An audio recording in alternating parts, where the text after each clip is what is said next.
Salam sejahtera, saya ucapkan ini adalah video presentation daripada saya Katerina Linda dan rakan sekumpulan saya Erwin Denim dari kelas 3K1. Kami ingin membahaskan tentang bab 1 kedatangan kuasa barat. Subtopiknya ialah perdagangan abad ke-19 bersih, perdagangan alaf baru. Inilah di antaranya.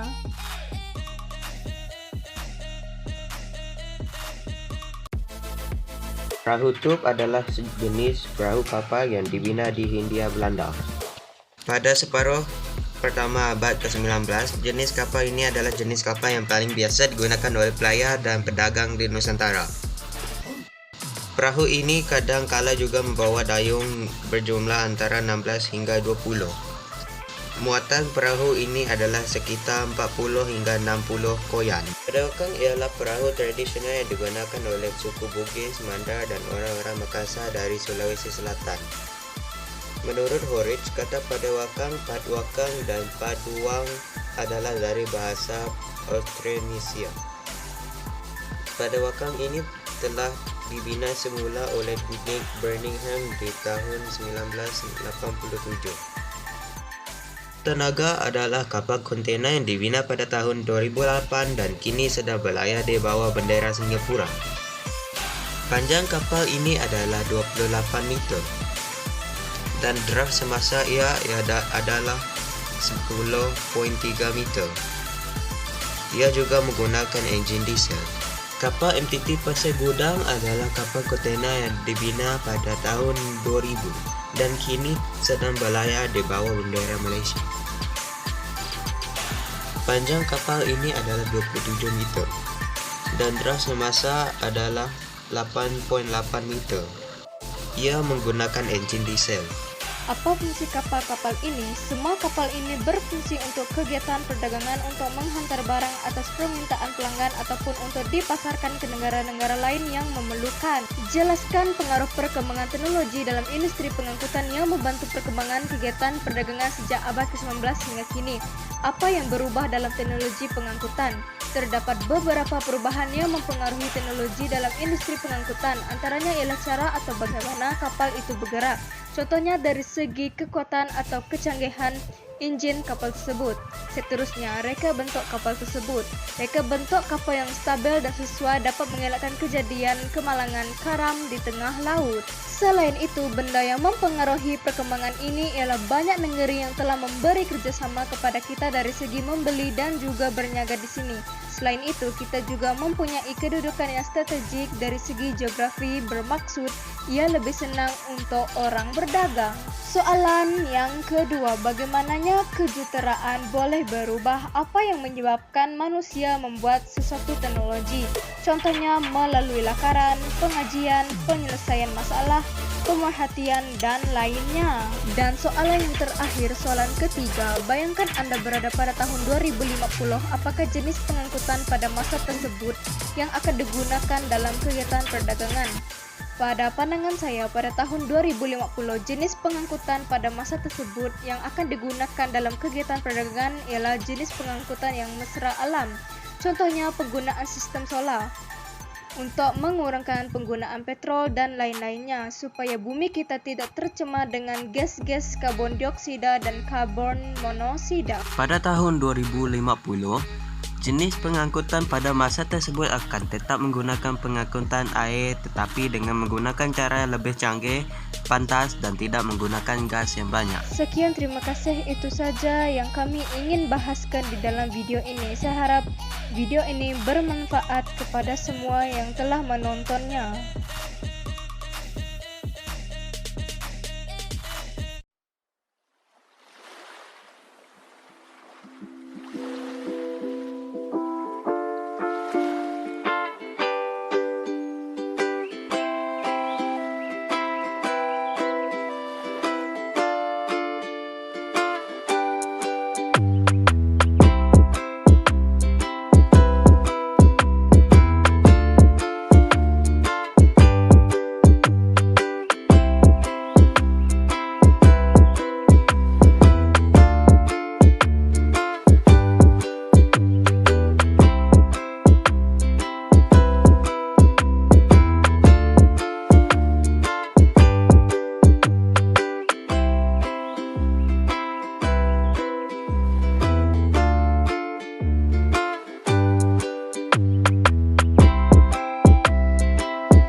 Salam sejahtera kepada Cikgu Esther dan rakan-rakan sekalian. Nama saya Luisa Lau. Hari ini saya akan presentation tentang perdagangan abad ke-19 versus perdagangan ala baru. Arahan 1. Cari gambar-gambar yang menunjukkan pengangkutan utama kegiatan perdagangan pada abad ke-19 dan pada abad ke-21. Pengangkutan pada abad ke-19 yaitu kapal wap. Pengangkutan pada abad ke-21 yaitu pesawat kargo. Soalan 1. Jelaskan pengangkutan utama yang digunakan untuk membawa barang dagang pada abad ke-19 dan abad ke-21. Pengangkutan utama yang digunakan pada abad ke-19 ialah kapal wap yang mampu digunakan di laut yang didorong satu atau lebih enjin steam yang secara tipikalnya menggunakan kuasa daripada enjin untuk memutar berbaling atau kipas. Manakala abad ke-21 ialah pesawat kargo, satu jenis kapal terbang yang digunakan di langit untuk mengangkut barang-barang. Pesawat kargo dikuasa pesawat saya tetap berkuasa yang bergerak ke hadapan oleh tujuan daripada enjin jet, kipas atau enjin roket agar dapat berkeupayaan terbang. Kapal wap dapat membawa lebih banyak muatan dan lebih jimat kos berbanding dengan pesawat kargo. Walau bagaimanapun, perjalanan kapal terbang lebih cepat daripada kapal wap. Cuaca yang buruk juga boleh melambatkan perjalanan kedua-dua kapal wap dan pesawat kargo. Soalan 2. Jelaskan pengaruh perkembangan teknologi dalam industri pengangkutan yang membantu perkembangan kegiatan perdagangan sejak abad ke-19 hingga kini. Enjin diesel. Enjin diesel boleh lebih menjimat bahan api berbanding enjin petrol dan lebih tahan lama serta lebih boleh diharap kerana selain ketiadaan sistem penyalaan elektrik. Enjin diesel sememangnya dibina bagi menahan tenaga yang sangat tinggi. Orang-orang yang membuat enjin diesel ini berasal dari idea mereka dan pengangkutan yang mudah ke negara dan masyarakat. Setelah melakukan banyak eksperimen, mereka menemui masalah dan menyelesaikan masalahnya satu persatu untuk menjadi produk dengan sempurna. Soalan 3. Bayangkan anda berada pada tahun 2050. Apakah jenis pengangkutan pada masa tersebut yang akan digunakan dalam kegiatan perdagangan? Pada tahun 2015, jenis pengangkutan pada masa tersebut yang akan digunakan dalam kegiatan perdagangan iaitu robot postman. Robot ini ialah robot yang boleh menghantar paket dan dapat mengantingkan postman. Ia menjalan elektrik menggunakan tenaga surya. Oleh itu, tidak perlu risau akan kekurangan minyak atau elektrik. Sebelum robot postman hantar barang, data paket seperti nama dan alamat penerima dimasuk ke dalam sistem robot tersebut. Tentang masalah tanda tangan, bolehlah membuat aplikasi robot sendiri dan penerima boleh mengibas kod QR yang dipaparkan di skrin robot atau mengibas wajah mereka sebagai tanda tangan. Penerima hanya perlu mengisi maklumat sendiri sekali. Sekian, terima kasih. I need somebody who can love me at my worst. No, I'm not perfect, but I hope you see my worth.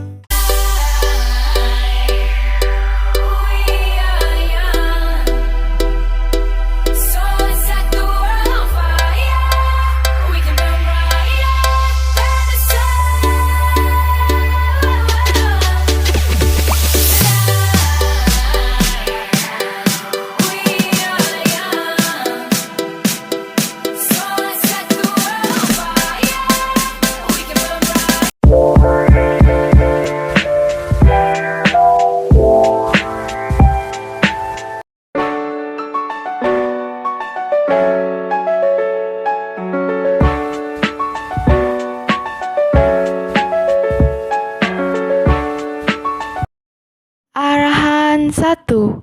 Cari gambar-gambar yang menyebabkan pengangkutan utama kegiatan perdagangan pada abad ke-19 dan abad ke-21.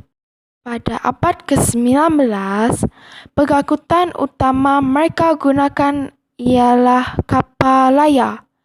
Manakala pada abad ke-21, pengangkutan utama mereka gunakan mempunyai banyak jenis, iaitu kereta, kapal terbang, kapal moden dan lain-lain.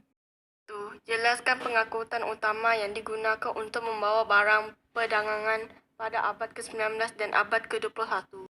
Jelas, kapal layar digunakan pada kapal masuk dalam kategori peralatan paling awal yang digunakan manusia untuk melakukan penjelajahan mengelilingi dunia. Manakala pada abad ke-21 menggunakan pengangkutan utama iaitu kapal terbang. Kapal terbang menggunakan jalan udara dengan mempunyai daya angkat yang terhasil bergantung kepada ketupatan udara persekitaran. 2. Jelaskan pengaruh perkembangan teknologi dalam industri pengangkutan yang membantu perkembangan kegiatan perdagangan sejak abad ke-19 hingga kini. Adalah pada abad ke-19, perdagangan mengambil masa yang berbulan-bulan untuk menghantar barang dan mereka lakukan sebab jaraknya jauh dan pengangkutan mereka bergerak dengan perlahan. Kini, mereka mengambil masa seminggu untuk mereka lakukan sebab jaraknya tidak jauh dan pengangkutan mereka bergerak dengan laju. Contohnya, Malaysia memesan barang dari China. Kemungkinan barang tersebut 1 minggu boleh sampai kalau menggunakan jalan udara. Anda berada pada tahun 2050. Apakah jenis pengangkutan pada masa tersebut yang akan digunakan dalam kegiatan perdagangan? Saya ingin memilih kereta terbang kerana boleh berkongsi, saling berhubung dan autonomi menjadikan kenderaan elektrik EV sebagai pemacu masa hadapan dunia. Penduduk memesan barang di Malaysia dan barang sampai dalam masa 20 minit atau lebih 1 jam. Sampai di sini saja kita pada hari ini. Sekian, terima kasih.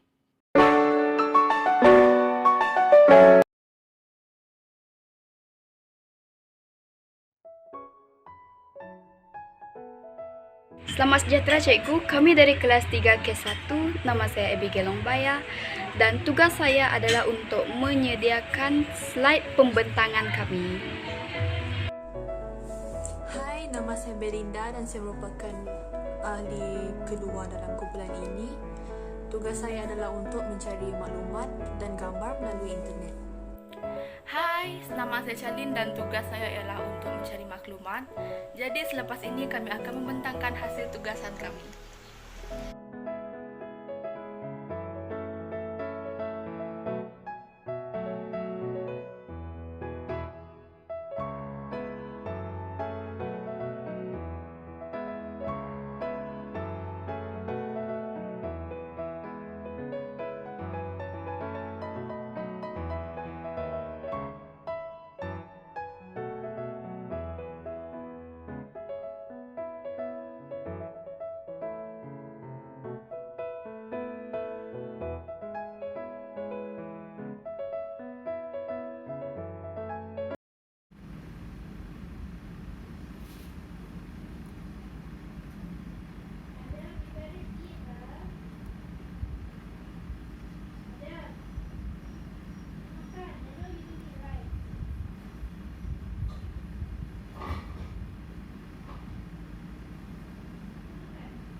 왜들 그리 다운돼 있어 뭐가 문제야 say something 분위기가 겁나 싸해 요샌 이런 게 유행인가 왜들 그리 재미없어 아 그건 나도 마찬가지 Tell me what I got to do 급한 대로 블루투스 켜 아무 노래나 일단 틀어 아무거나 신나는 걸로 아무렇게나 춤춰 아무렇지 않아 보이게 아무 생각하기 싫어 아무개로 살래 잠시 I'm sick and tired of my everyday Keep it up 한 것도 아무 노래나 일단 틀어 아무렴 어때 so boring 아무래도 refresh가 시급한 듯해 쌓여간 스트레스가 배꼽 빠질 만큼만 복속하고 싶은 날이야 Yo what up my thugs 어디야 넌 올 때 병 맥주랑 가볍게 사와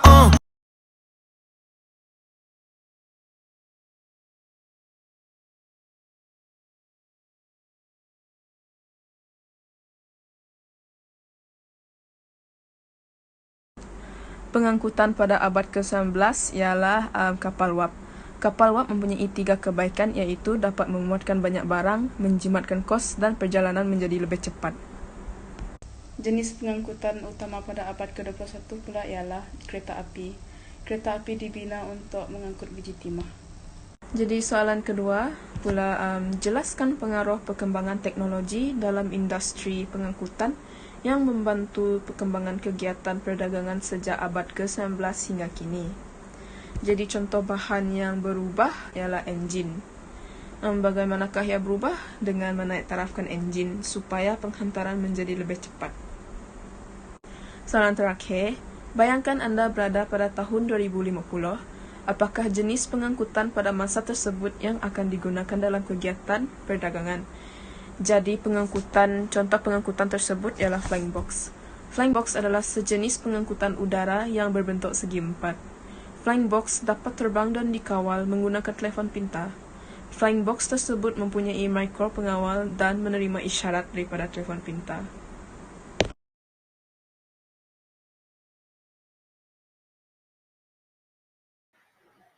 Selamat sejahtera kepada para penonton yang menonton video pembentangan kami, iaitu mengenai bab 1 kedatangan kuasa barat dengan subtopiknya perdagangan abad ke-19 versus perdagangan alaf baru. Saya, Adriana, mewakili pembentangan kami. Pembentangan ini direka oleh saya dan rakan sekumpulan saya, Lovena. Kami berdua datang dari kelas tingkatan 3 Kem 1. Ini adalah garis besar pembentangan kami. Garis besar pembentangan kami terbahagi kepada 3 bahagian. Bahagian yang pertama, pengangkutan utama yang digunakan untuk membawa barang dagangan pada abad ke-19 dan abad ke-21. Bahagian yang kedua pula ialah pengaruh perkembangan teknologi dalam industri pengangkutan yang membantu perkembangan kegiatan perdagangan sejak abad ke-19 hingga kini. Dan bahagian yang ketiga pula, bayangan jenis pengangkutan pada tahun 2050 yang akan digunakan dalam kegiatan perdagangan. Sebelum menuju ke garis besar pembentangan kami, saya ingin menyampaikan sebuah maklumat iaitu mengenai pengangkutan awal sebelum penjajahan. Yang pertama, jalan denai dan jalan tanah merah. Jalan denai dan jalan tanah merah digunakan oleh masyarakat pedalaman untuk kegunaan seharian mereka. Yang kedua, lorong jalan kaki. Lorong jalan kaki digunakan untuk mengangkut padi, sayuran, rotan, daman, dan buah-buahan dengan menggunakan gajah dan kereta lembu sebagai pengangkutan utama mereka. Yang ketiga, lancar. Lancar ialah sejenis kereta yang ditarik oleh orang. Dan yang terakhir pula, sungai. Sungai masih merupakan penghubungan utama di kawasan pedalaman ke kawasan pekan dan bandar, kerana kebanyakan bandar yang awal terletak di tepi sungai seperti Temerloh, Jerantut, dan Kuala Lipis Pahang. Selain itu, kebanyakan penduduk tinggal di sepanjang sungai dan pantai. Di samping itu, sungai juga merupakan antara kekurangan jalan darat yang boleh menghubungkan sesetengah kawasan. Selepas itu, sungai juga merupakan antara kaedah pengangkutan yang murah. Akhir sekali, sungai utama yang mempunyai aliran yang kekal ialah seperti Sungai Kinabatangan, Sungai Sugut di Sabah, Sungai Rajang dan Sungai Baram di Sarawak, dan Sungai Pahang, Sungai Perak dan Sungai Kelantan di Semenanjung, Malaysia. Rakyat dan perahu pula merupakan antara pengangkutan utama di kawasan pedalaman bagi menghubungkan pekan dan bandar utama. Sudah tiba masanya untuk saya ke bahagian 1, yaitu mengenai pengangkutan utama yang digunakan untuk membawa barang dagangan pada abad ke-19 dan abad ke-21. Antara kandungan bahagian 1 ialah fungsi kapal. Kapal digunakan untuk mengangkut dan menghantar barang dagangan melalui jalur laut dan sungai. Kapal juga digunakan sebagai pengangkutan utama para pedagang dan pelayar. Sebagai contoh, Port Swettenham, Port Gibson, Teluk Anson, dan Port Webb. Menjelang tahun 1870, terdapat bahawa syarikat perkapalan yang menggunakan steam untuk membawa hasil dari tanah Melayu ke Singapura. Kandungan seterusnya ialah apakah jenis kapal yang digunakan pada abad ke-19 dan abad ke-21. Jenis kapal pada abad ke-19 ialah perahu tuk dan letileti. Perahu tuk muncul pada akhir abad ke-18. Pada separuh abad ke-19, kapal jenis ini adalah jenis kapal yang paling biasa digunakan oleh pelayar dan pedagang di Nusantara. Letileti pula adalah jenis kapal pengangkutan tradisional dari Madura, Timur Indonesia, utamanya dari Kabupaten Semedan. Jenis kapal pada abad ke-21 pula ialah kapal kargo pukal dan kapal angkut LNG. Kapal kargo pukal adalah sejenis kapal dagang yang direka untuk khusus membawa kargo pukal seperti bijirin, arang batu, dan simen di dalam luar pelka kargonya yang besar. Kapal angkut LNG pula juga dikenali sebagai kapal pengangkut gas asli cecair, merupakan sebuah kapal yang direka khas untuk mengangkut gas asli cecair pada suhu rendah. Kandungan yang ketiga pula ialah apakah kelebihan dan kekurangan kapal. Kelebihan kapal, dengan adanya kapal dagang, perdagangan dari luar dalam negara semakin meningkat. Begitu juga dengan peningkatan ekonomi negara. Kekurangan kapal pula, ketidakseimbangan kapal semasa belaya akibat ribut dan arus yang kuat dapat menyebabkan kerusakan barang dagang. Kandungan yang terakhir pula ialah apakah perbandingan kapal pada abad ke-19 dan abad ke-21. Kapal pada abad ke-19. Penghantaran barang dagang pada abad ke-19 lebih lambat berbanding dengan abad ke-21. Hal ini kerana para pedagang pada abad ke-19 lebih bergantung terhadap cuaca. Kapal pada abad tersebut juga tidak menggunakan minyak diesel untuk menggerakkan kapal. Malah, para pedagang menggunakan arang batu untuk menggerakkan kapal. Kapal pada abad ke-21 pula, kapal pada abad ke-21 mempunyai tahap teknologi yang lebih canggih berbanding dengan kapal pada abad ke-19. Kapal pada abad ke-21 mempunyai tahap kecepatan, tahap keselamatan, dan tahap kapasiti maksimum kapal yang tinggi berbanding dengan abad ke-19. Kapal pada abad ke-21 menggunakan minyak diesel untuk menggerakkan kapal. Bahagian yang kedua. Bahagian kedua yaitu mengenai dengan perkembangan teknologi dalam industri pengangkutan yang membantu perkembangan kegiatan perdagangan sejak abad ke-19 hingga abad ke-21. Kandungan yang pertama ialah apakah yang berubah dalam teknologi pengangkutan. Teknologi pengangkutan berubah dari segi perkembangan saiz kapal. Kapasiti maksimum barang dagangan semakin bertambah. Dengan ini, ia dapat memberikan rancangan terhadap ekonomi negara. Selain itu, teknologi pengangkutan berubah dari segi kemajuan teknologi. Kemajuan teknologi telah membantu untuk menjimatkan kos pengangkutan dan perhubungan. Hubungan Malaysia dengan negara-negara yang lain dapat dieratkan. Kemajuan teknologi juga dapat membantu mengatasi masalah kesesakan lalu lintas di pusat bandar. Dengan ini, ia membolehkan pembinaan lebuh raya, terowong, jambatan, dan juga pelabuhan. Kandungan yang seterusnya ialah bagaimanakah ia berubah. Ia berubah disebabkan oleh dasar pembangunan negara. Di Malaysia, kos pembinaan jalan raya, jalan kereta api, pelabuhan, dan lapangan terbang dibiayai oleh kerajaan. Kerajaan bermatlamat membangunkan negara dengan jaringan pengangkutan yang baik. Kerajaan menentukan corak dan jenis jaringan pengangkutan yang perlu dibina dan ditingkatkan. Contohnya seperti pembinaan lebuh raya timur, barat yang menghubungkan pantai barat dengan pantai timur Semenanjung, Malaysia. Selain itu, ia juga berubah kerana disebabkan oleh pengangkutan udara. Pengangkutan udara ialah cara pengangkutan yang paling cepat tetapi kosnya mahal. Antara syarikat yang menyediakan perkhidmatan udara ialah Penerbangan Malaysia, Syarikat Malaysia Pelangi Air, dan Thermal Air. Malaysia mempunyai 36 lapangan terbang dan padang terbang yang diuruskan oleh Malaysia Airport Holdings Berhad. Di Sabah dan Sarawak, pengangkutan udara penting untuk menghubungkan kawasan pedalaman yang berhutan tebal. Antara lapangan terbang di Malaysia ialah lapangan terbang antarabangsa Kuala Lumpur, lapangan terbang antarabangsa Bayan Lepas Pulau Pinang, lapangan terbang antarabangsa Langkawi, Kedah, lapangan terbang antarabangsa Kuching Sarawak, lapangan terbang antarabangsa Kota Kinabalu, Sabah. Dan yang terakhir, ia berubah disebabkan oleh pengangkutan air. Pengangkutan air terbahagi kepada 3 jenis, yaitu pengangkutan sungai, pengangkutan pesisiran pantai, dan juga pengangkutan laut. Pengangkutan sungai. Pengangkutan sungai sangat penting di Sabah dan Sarawak kerana pengangkutan daratnya terhad. Contohnya seperti Sungai Rajang, Sarawak, dan Sungai Kinabatangan, Sabah, digunakan untuk mengangkut penumpang dan barangan tukar seperti kayu balang. Pengangkutan sungai kurang penting di Semenanjung Malaysia kerana sungainya pendek dan cetek. Ia hanya digunakan di kawasan pedalaman seperti di Pahang dan Kelantan. Dan ini ialah kandungan bahagian terakhir untuk subtopik perdagangan abad ke-19 versus perdagangan alaf baru. Bahagian yang ketiga, yaitu bayangan jenis pengangkutan pada tahun 2050 yang akan digunakan dalam kegiatan perdagangan. Kandungannya ialah teknologi akan menjadi semakin maju. Menurut ramalan firma Electronic Arts Components, menjelang tahun 2050, pengangkutan magnet Skytrain akan wujud lalu membolehkan mereka bergerak dengan pantas dan cepat ke destinasi yang ingin ditujui. Antara teknologi yang mungkin akan wujud pada tahun 2050 ialah straddling bus, juga diketahui sebagai sistem pengangkutan awam kolektif. Straddling bus akan mengubah perjalanan dalam masa yang terdekat. Selain itu, straddling bus juga berdasarkan teknologi rem, yaitu terdiri daripada struktur yang diungkapkan sebagai terowong yang bergerak di atas kereta melalui rem yang terletak di setiap sisi jalan. Teknologi yang seterusnya ialah Terrafugia TFX, juga diketahui sebagai prototipe pesawat. Terrafugia TFX ialah konsep baru kendaraan dan pesawat darat yang dilengkapi dengan sistem pendorong yang diaktifkan oleh penggunaan sayapnya yang dilengkapi dengan buah enjin yang membolehkan pergerakan menegak untuk berlepas atau mendarat. Terrafugia TFX juga berada di peringkat akhir pembangunannya. Dan teknologi yang terakhir mungkin wujud ialah kapal solar. Itu saja pembentangan saya sebagai wakil grup saya. Sekian, terima kasih.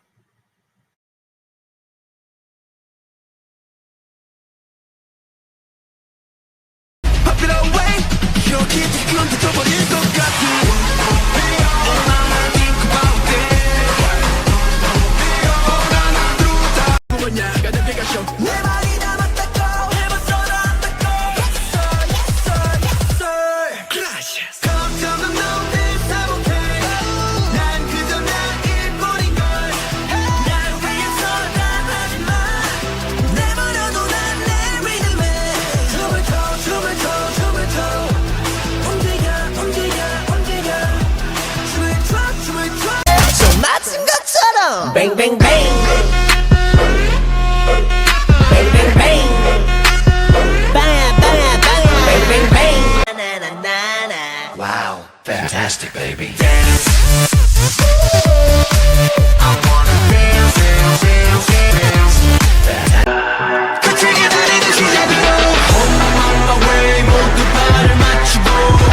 On my way, 하나 둘 하면 뛰어. 부르고 불러줘 날 내 이름은 검색이 나와 그렇게 바라던 내 인택 따라고 곁에 가득 친구들도 모아 우야 배웠어 누르고 지켜봐요 이름 딱 내 글자 여기다. Hello everyone, thank you for participating in our activity last week. I'm very proud of all of you.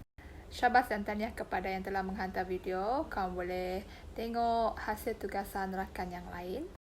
As I promised, cikgu akan mengumumkan seorang atau satu kumpulan sebagai pemenang untuk setiap kelas.